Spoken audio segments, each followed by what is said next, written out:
Okay, shalom, shalom. First and foremost, I'm going to say, Kal Aimla, Yahweh, Bashim Yahushai, Bashim Arakakwadash, Barak Thumb. Double honors to the elders and apostles of Great Millstone, who do rule and teach well, as well as nothing but peace, love, and blessing to the Lord's elect. It's young brother here, Shema Shwan Bani Hamada, and today we'll be getting into the book of Esther. We'll read a little bit of the first part. And hold on, I'm going to go play. Here you go. Some tunes, one of my favorite games. So here you go. This is Book of Esther, right? Book of the Hebrew Bible in the Christian Old Testament. It belongs to the third section of the Judaic canon, known as the Ketuvim, or writings, which is really Katawabium. It goes back to the word Tanakh, which is basically means the scriptures, and the word Tanakh, which that's how you say it in the Paleo Hebrew. These people that speak Yiddish, Yiddish, right? Those Khazars, Amalekites, right? They call it Tanakh, but in the original Paleo Hebrew, it's Tanakh. The word Tanakh is a combination of three different Hebrew words: Thawara, which means law. In Yiddish, they call it Torah. You have Nabayayam, right, which is the end part, right? The Na. That is where you get the word prophecy or prophets. Basically, not prophecy. Prophecy. Yeah, it's just prophecy, not prophets. Just prophecy. You see the book of the prophets, prophecy, right? And then the last part you have Ka. Well, not really the Ka, it's just the K because it's a connector there. And that part is Kathawabium, which means the writing. Among the books of the writing, you have the book of Psalms, the book of Proverbs, Ecclesiastes. And this is, put in the writings part. And also the book of Esther is in there as well. And this is pretty much groupings of the books of the scriptures, which I won't say it's 100%, like all there, because, we know there's prophecy in the book of Ecclesiastes, and there's prophecy in the book of Psalms, and so on and so forth, So we're not really going to read the rest of this because, this isn't really a video telling you how to keep Purim. Purim, as we know, is not a Sabbath. It's mostly a joyous feast day, right? So the book purports to explain how the feast of Purim came to be celebrated by the Jews, really the Israelites.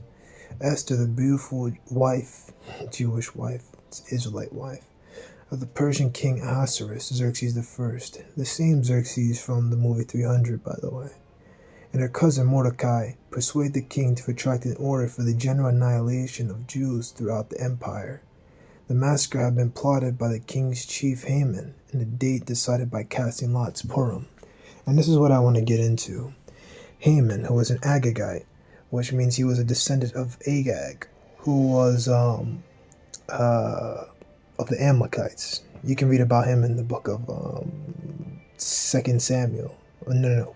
I think it's 1 Samuel. I believe it's 1 Samuel. You can read about Agag and how Saul, he was supposed to kill him, but then, he kind of messed up and didn't make the attack when he was supposed to, something along those lines, and he got away for a little bit, and then they get him anyway.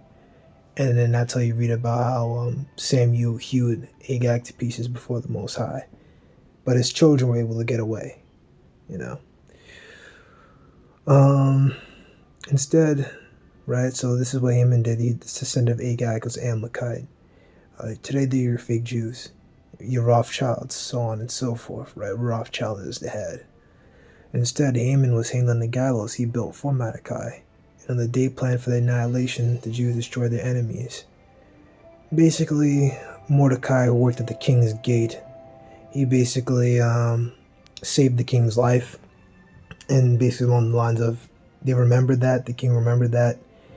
And because they couldn't change the order and decree, because the Persians, which are Elamites, they have a law where they don't stop a decree once it goes out. So once they did this decree, instead of stopping it, which they couldn't do, they just said, okay, You guys have the right on that day that Haman purported to kill all of you. You have the right to fight against your enemies, and that's what happened. They came on down. They got their asses whooped.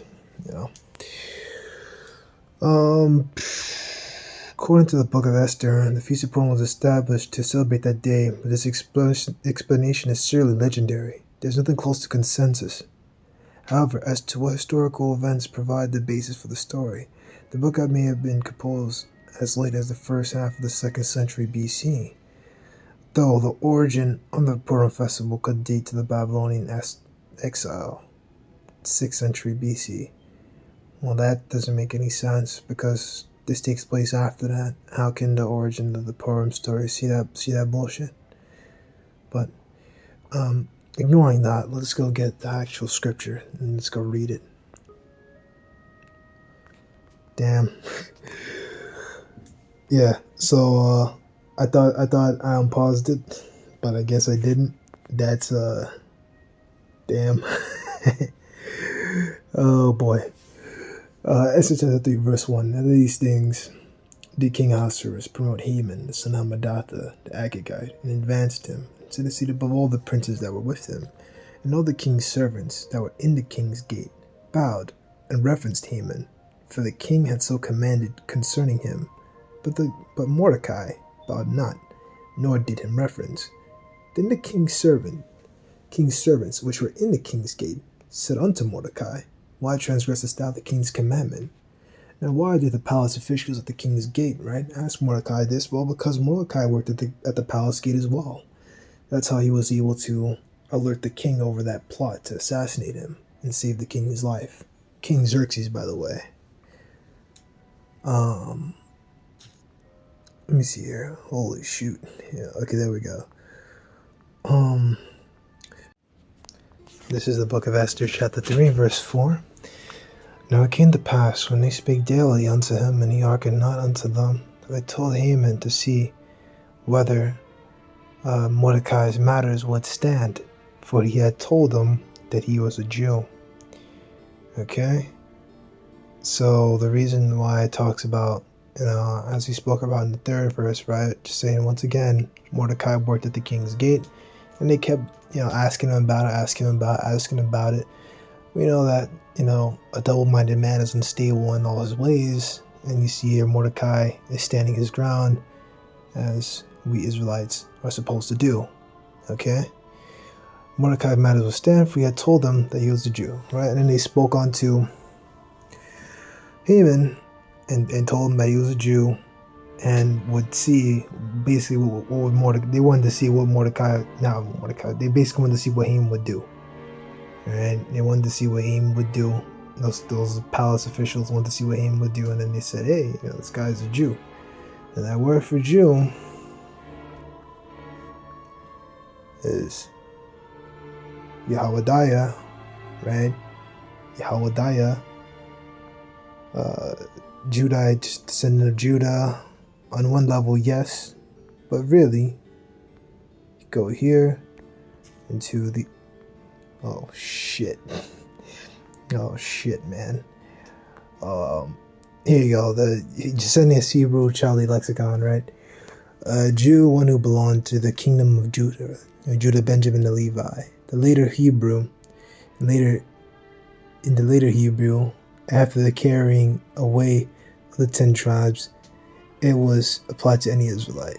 Not exactly, and you can say that, right, because we know that the northern kingdom was dragged away, but it's really for Judah, Benjamin, and Levi, because they were the majority left, even though you did have some northern kingdom that were left as well.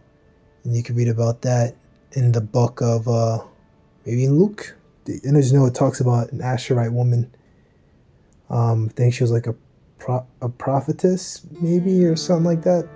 I might be wrong, but it's written about an Asherite woman in the New Testament that was, still in Israel.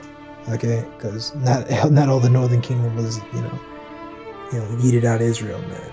Some of them actually were able to flee to the, to the south and escape, and they didn't all get booted and sent out into Mesopotamia and all those regions, and then we know in the history they eventually came over here to America. So that Mordecai bowed not, nor did him reverence, then was Haman full of wrath.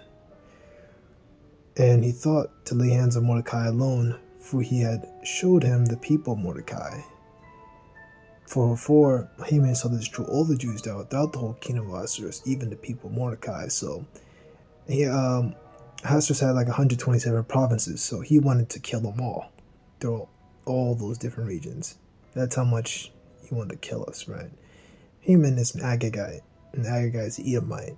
I mean, there's many scriptures that speak on the unending hatred that Edom has for Jacob, which really goes back to the garden and the serpent, the enmity between the serpent seed and the seed of the woman, right, which is Eve. And the seed of that woman is Israel. Okay. So he had learned of Mordecai's nationality, so he decided it was not enough to lay hands on Mordecai alone.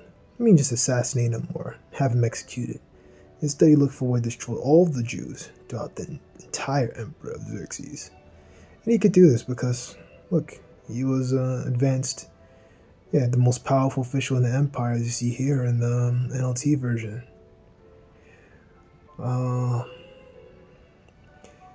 Verse 7. In the first month, that is the month Nisan, in the 12th year of King Ahasuerus, they cast Pur, that is a lot, before Haman from day to day, and from month to month, to the 12th month, that is the month Adar.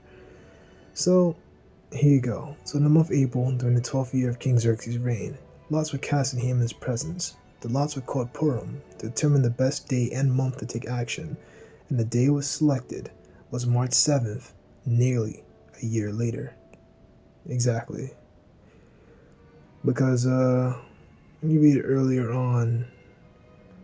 Where were they? What time is here? In the first month. Oh, March. So, hold on. Nisan is actually the first day of the month. Yeah. That's just another way of saying it. It's really Abib or Abiyab. And this one is the 12th month. This is, they say March, April, but it would really have to be like February-ish. Because we know that March is usually the time when the Passover comes around, around springtime. So, okay, so this is Christian Publishing House blog, right? ChristianPublishingHouse.com. The Book of Esther, Chapter 3, Haman's plans to kill all the Jews, right? We're going to skip down a little bit and go down to verse 7. So, we'll just read it. During the month of Nisan, March, April, the beginning of King Ahasuerus' 12th year, the devious Agagite, which is an Amalekite, son of Agag, which was an Amalekite. You can read about him in the book of Samuel. I'm not going to get into all that history now, but basically, roughly paraphrasing it, because I went over with some brothers a few days ago, maybe almost a week ago. We were supposed to kill them all on like a certain day, and we didn't do that. And he got away for a little bit, and then eventually we got him again, and that's where you read about how Samuel hewed Agag to pieces. So the devious Agagite were sort of tempted to foretell the future of discovering the unknown through an astrologer casting Pur, that is a lot. He's doing some heathen shit, right? We know that in the scriptures talks about how we're not supposed to use soothsayers or astrologers and to get into all that shit. I'm showing you that he's an Edomite, man, right? He got nothing to fucking do with us, man. You people are trying to save these people, man. The casting of the lots was a New Year tradition of the Persians in order to determine the future of the coming year. This was an attempt by Haman to discover the most favorable day in which to annihilate the Israelite people. The date set for the destruction of the Israelite people is Adar, February, March, which is almost a year for Haman to devise his plan. Which he did that on purpose. Which really he didn't do that on purpose. That was just the day that it was set up, which really that was the Most High controlling that. Because they were doing it on the left hand, but that was the Most High who set all that up. And then, a year he would obviously plan things out and get guys in the right position to, come down on us on one day, on one kind of like, the synchronous kind of thing, come down and hunt us all down that day. Kind of reminds you of that movie, The Purge. The word pur is a Babylonian word for a lot, and Esther's author provides a Hebrew translation for his readers who would be unfamiliar with the term. The casting of lots was a common method for determining the will, which really, the Babylonian word comes out the Hebrew anyway, because all languages come out the Hebrew. Moving on. The casting of lots was a common method for determining the will of the gods or deciding any matter of great importance. In the Old Testament, lots were frequently used in cases where choices were needed. For example, to select the scapegoat on the Day of Atonement, or to identify the Most High's chosen king. Herodotus and Xenophon attest to the use of lots in Persia. The formula of lot and how it was used are uncertain. One possibility is the lot was cast onto a surface that divided into sections marked the names of the months and days. The days on which the lot fell would be considered the god's choice. Okay, heathen shit. Which when we did it, it was on the right-hand side. They would use it on the left-hand side. Another possibility is that lots with months and days printed on them would be placed inside of a pouch. The pouch would be shaken until one of the lots popped out, indicating that a god had chosen that particular date. They also cast lots in the New Testament as well to choose who was it that replaced Judas as the 12. I think it was Matthias, I think. You can read about that in Acts, the 1st chapter. So yeah, an Assyrian lot from the 9th century BC has been discovered. It is a baked clay square with an inch across inscribed with a prayer. You see here? Well, the casting of lots in the ancient Near East by an astrologer or magician was a form of pagan worship. A similar practice was carried out by the Israelites and was an acceptable form of discerning the will of the Most High. And you see here, Proverbs 16:33, right? This is the ASV version. You could go read it in the KJV if you want. The lots cast into lot, but the whole disposing thereof is of Yahweh, right? Not really Jehovah. There's no J's back then. So the lots were cast to determine the will and purpose of Yahweh, as we know. As Morin Bringler brings to our attention, there's a bit of irony here. The first readers of the book of Esther would have come to 3 and 7 and 13 as we know it, and they would have read that the lots had determined the Jews to be destroyed 11 months later. However, they would have known that the gods were wrong, because it was in fact those who cast the lots who would suffer the fate intended for someone else. Exactly, and the Lord brought that on their own heads. There's a precept that goes into that too. The Lord will bring like the devices that crafty upon themselves, something like that. You can look for it if you want. Nevertheless, it should not have really come as a surprise. The Israelites have a history of the casting of lots, which gave them direction from their power. That came true when they had a righteous standing before him. On the other hand, they lived in a pagan nation where the casting lots each year must have been wrong quite often. I can imagine that, and then they would just sit there anyway. Reminds me of like looking into different things with like I posted a few of them, like Caligula, and the people around those times actually thought Caligula was sent to punish them. And it's like, you guys worship these gods, and these gods don't care about you, man. Because they don't exist, man. They're all demons, man. They don't give a shit, But yeah, that was pretty much it.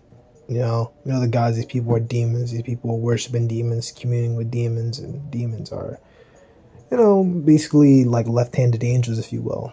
Servants of the Lord in the left hand, to do his will, to keep these people confused, to keep these people delusional, and so on and so forth, right?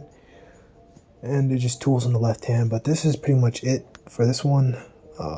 This is what they were doing. Lord edified. Shalom.